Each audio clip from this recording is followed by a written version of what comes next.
You're listening to Music Tectonics.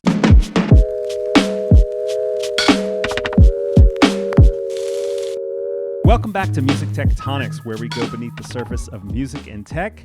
I'm your host, Dimitri Vitsa. I'm also the CEO and founder of Rock, Paper, Scissors. We're a PR firm that specializes in music tech, and we launched the Music Tectonics podcast along with the Music Tectonics conference last year in 2019, and we did the conference in Los Angeles. We launched it to bring together the entire community of innovators, whether they're from the music industry or the tech side, that are kind of meeting in that Venn diagram overlap between music and tech. And we're just doing our best to build the community, create the conversations, and move the whole field forward. So Music Tectonics, the conference, we're not going to meet in person this year because we want everyone to be safe, but we still want people to get business done. So we've rethought the entire way that we're doing the conference. Yes, of course, we're going online October 27th and 28th, but we're also really thinking about what it is we want people to get out of that experience. And we really want to focus on these kind of futurist and tactical top-level ideas, but also have a chance to get business done, to meet one-on-one, to meet in small groups, to give presenters and sponsors and VIPs a chance to have those conversations, but also open up that networking experience to everyone who attends the conference. So if you're interested in learning more, make sure to check out musictectonics.com, sign up for our newsletter, and you can see some of the speakers we've lined up so far. We're going to continue announcing those folks and having some of those folks on. Now, we cover a lot of topics in the Music Tectonics conference and in the podcast, but one that we've never really talked about is investment in music. And so I'm excited today because our guest is somebody who's trying to build a great solution in that world. I would like to welcome Adam Cowherd. He's the CEO and founder of Amplifyx, calling in from Los Angeles. Adam, how you doing? Doing great. Thank you so much for having me today, Dimitri. Yeah, it's a pleasure. I'm excited to have this conversation. Let's just jump right in. What is Amplifyx? So Amplifyx is a platform that allows people to invest into artists. And this creates a new financing solution for artists and a new asset class that investors have access to. That's really interesting. We'll get into the details of how that works, but why did you start Amplifyx? I just saw a huge opportunity in the marketplace where artist financing doesn't seem like it's been really revolutionized in the last 50 years. And then investors are constantly looking for alternative asset classes. Like, for example, the last one we saw brought to market was crypto, which today has a $300 billion market cap. Wow. So what's your connection to music? So music is one of my passions. That's something I grew up playing, like in 5 different bands, everything from pop punk to hard rock and indie acoustic. And I kind of coupled that with my domain expertise in finance because I worked in New York for a few years with lots of the biggest banks and then moved out to LA about 2 years ago. Gotcha. So we've seen others enter into this artist investment space. First, I want to ask you, how big do you think the potential market is? You just talked about crypto being this $300 billion new asset class. How big do you think this asset class of music could be? I think it's basically a limitless potential because when you think about it, almost every single person in the world listens to music. The average American spends 27 hours a week, I believe, listening to music in some sort of capacity. Wow. Gotcha. So you just see this huge potential and there is no easy path for investment. Exactly.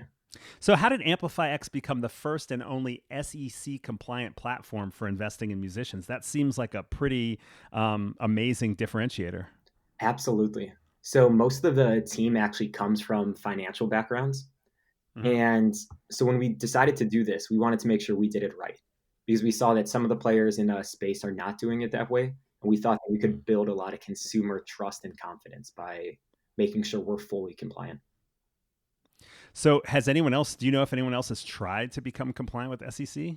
So I've heard some stories, but it'd kind of be hearsay. Yeah. Is it pretty hard to do that? It's taken us about 6 months of very, very complex applications, contracts, and going back and forth with many different lawyers involved. So Gotcha. I would definitely say I learned a lot during the process, especially about FINRA, which is one of the regulating bodies in the space. Yeah, I was going to ask you that. I noticed in your materials that you're also compliant with FINRA. What does that stand for? What does that mean? So I believe it's the Financial Industry Regulatory Authority. And basically, they are the governance for all broker dealers and funding portals, which are basically banks and investment platforms in the US. So that would allow this asset class eventually to be not only invested in, but then traded as well. Exactly. That's a big part of our future goal. Oh, that's really interesting. So knowing that that's where you could go down the road, you're kind of planting the foundational seeds and how it's structured so you can actually get there without having to like undo everything. Absolutely. So let's ask the kind of question that startups are always asked. What problem are you trying to fix, and what evidence do you have that this is a problem? So from a problem standpoint, I think it's that artists don't really have that many alternatives in the financing space. And I also saw this massive opportunity on creating an asset class around royalty ownership. So when you put those two things together, that's really where Amplifyx was born. Well, when you talk about artists having access, do they need capital? Do they what do they do now for that, and why is it not working? So today, you can either find private funders, you can go sign a deal with a record label, or you can get some sort of publishing advance if you have traction. And we just wanted to bring more of a venture capital type model to the industry as well, where you could get investments from fans and investors and people you really care about and let them share in that upside while keeping complete control and ownership of your IP. But do artists have a problem with the label deal or the private investment model that exists today? So, from a private investment model, I think that the artist, it's just difficult because not all artists have access to that type of investment capital. Mm-hmm. And then from the label model, I won't really speak on that too much, but we've seen many, many artists voice their concerns with how the record industry treats them. Gotcha. So is there any other evidence that you've seen? I mean, are you looking at news stories or any kind of data that shows that more artists need a different investment model? Or is this more based on kind of like just knowing how finance works and just looking at it and saying, there's clearly something missing that we've seen become more mature in other industries? So it's a little bit of that. Plus, we've been seeing a lot of royalty advances companies coming up, like Scale by STEM is a great example, where they give you up to a year of your royalties today for a fee. And then you pay that back over a 6-month to a 2-year period, depending on the terms. And we wanted just to create something where it's a revenue share right off the top. So there's not recouping. It's just a revenue share for the specified period of time. Gotcha. So you're not like indebted to whatever your investor is at that point, but your investor becomes a partner as you make money and they're taking as much risk as you. Exactly. And in addition, they're going to act as de facto ambassadors for you. Because if you're invested in something, you're going to tell everybody you know about that. So I think this is going to create some intrinsic virality in this space. Do you think fans have the desire and the ability to invest in music? I believe that they do. We're actually seeing Gen Z and millennials adopt financial products and fintech solutions much, much more rapidly than previous generations. For example, one of my uncles is actually a principal at a school in Michigan, and he actually had to ban Robinhood on the servers because there was so many kids day trading. This is a high school? This is a high school. Are they old enough to day trade? Lots of them know. So that's a major reason why that had to happen. Whoa. So here we are worried about TikTok ruining classroom behavior and distracting kids from the important stuff. Instead, these kids are like actually building their careers while they're still underage. Exactly. And some of them are really good at it. And TikTok actually has an entire niche for day traders. Wow. That's really cool. I hadn't thought about teenagers doing that. Mm-hmm. So What did you learn from the 4 years working for Ernst & Young that you've applied to Amplifyx? Obviously, almost every answer that you've had so far is probably informed by that. But when you step back at the 10,000-foot level, or even as you think about the last several months of getting this off the ground, where are you thinking about things that really came from that experience in kind of the banking and finance world? So first and foremost, a lot of my old bosses and partners, they're actually investors in Amplifyx. So Wow. I wouldn't have been able to build this without their belief in me.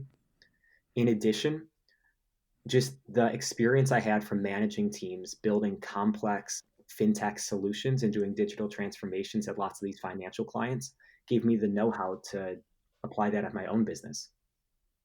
Got you. Can you talk a little bit about what your role was at Ernst & Young? Your title had something to do with innovation. Correct. So for the first 2.5 years, I lived in New York and did digital transformations and built management information systems at lots of the biggest banks and credit card companies. Then about 2 years ago, I moved out to Los Angeles to help Ernst & Young build out their innovation department.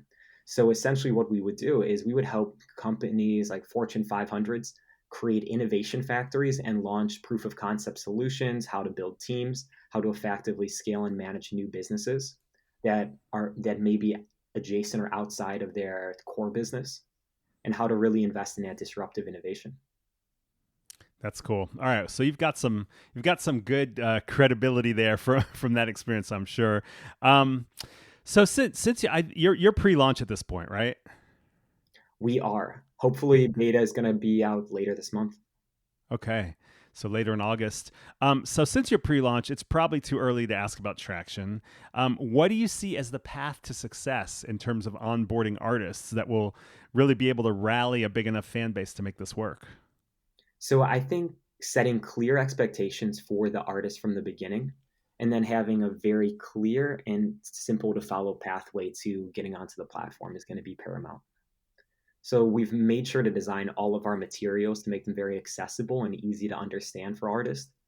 In addition, I think once you have a few artists, all artists are kind of interconnected in some sort of complex web. So they're going to bring additional users and additional artists to the platform.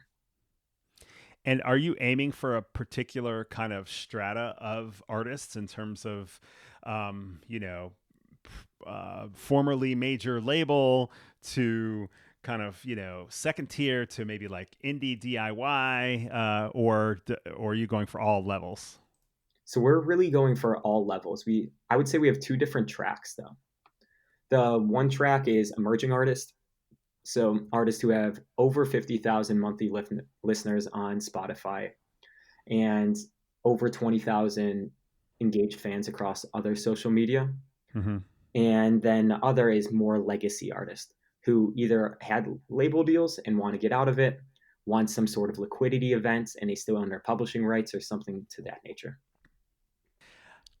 So tell me, what is the business and revenue model for Amplifyx as a company? So keeping it simple, we take a transaction fee of the raise amount, and then we create secondary trading markets, or we will create secondary trading markets in the future. So can you talk about sort of what the percentage is that you get in on the original deal?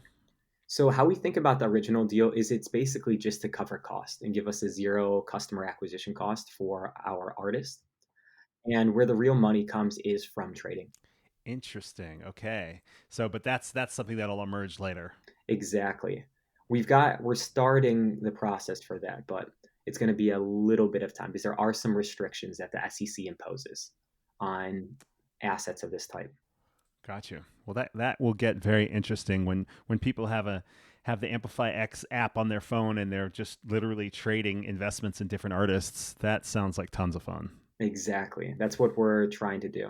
And just really excited to actually be able to launch this because we've had the tech built and ready since December. And it's really been a lot of this FINRA and SEC compliance recently. And is there a minimum investment that'll be required? So the artist is actually going to be able to decide that. But on our end, anything $25 or more. We want to make sure that it's accessible to everyone. And are there minimum rounds for the artist to be going after? I don't think we would do anything under $10,000 or $15,000. Gotcha. So it's kind of like a Kickstarter. You set a goal, everybody invests, but then instead of just getting a premium or a product, they're getting an investment. Exactly. Where then on a annual or biannual basis, they're actually going to get a check from that artist based off their earnings and royalty statements. And are you going to be processing the payments out to investors? So we're going to definitely help and support the artist with the right tools and infrastructure, but it is technically up to the artist themselves and their management teams. So why would artists want to get investors versus just grinding it on their own, going for a traditional label or publisher deal?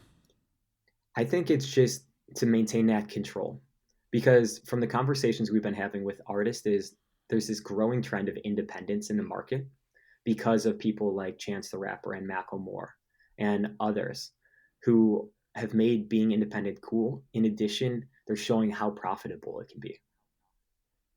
So capital it doesn't always make you successful, but it accelerates the outcome. So when you have that ability to raise capital, you're able to try and promote your work. And as a result, you're going to get to the desired outcome, hopefully a lot sooner than if you were just to try to do it completely on your own. Right. What do you see happening in the larger culture that's leading to this sort of moment where artists are kind of trading in those traditional business agreements for retaining more control? I mean, this has got to be broader than just music as well. What are you seeing there? I'm seeing a complete trend where artists are just entrepreneurs. They're businesses. And the long-term vision for Amplifyx is to create a marketplace where any type of creator can raise capital for their projects and then allow their fans and investors to participate in their future. Right. So what's next for Amplifyx? I mean, obviously you have to launch your beta, I guess. Is there anything else you want to share with our listeners about what's coming down the pike? I think beta is going to be the biggest determiner of success. Yeah.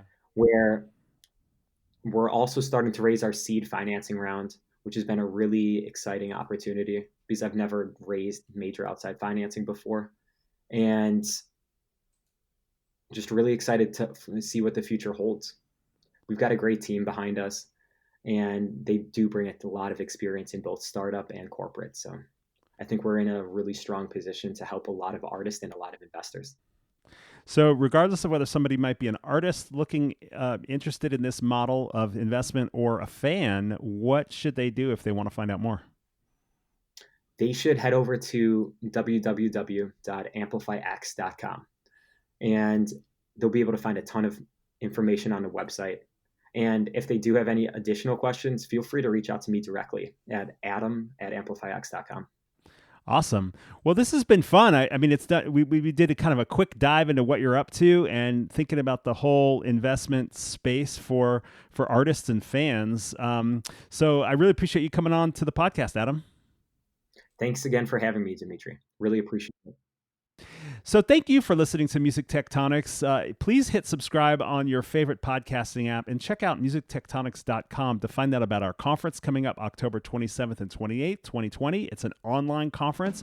Also, check out app.musictectonics.com. We have now launched an app that's specifically for innovators in the music technology community. This is almost like a vanilla Facebook where the only people there are interested in music tech. You can post questions, you can share articles, comment on articles. I do a live stream there every Tuesday afternoon at 4 p.m. Eastern about one of the seismic shifts taking place in the music tech space. And you can also meet people. There's a way to connect directly and message with folks too. So that's at app.musictectonics.com. Thanks so much for listening. We'll have more episodes soon. You're listening to Music Tectonics.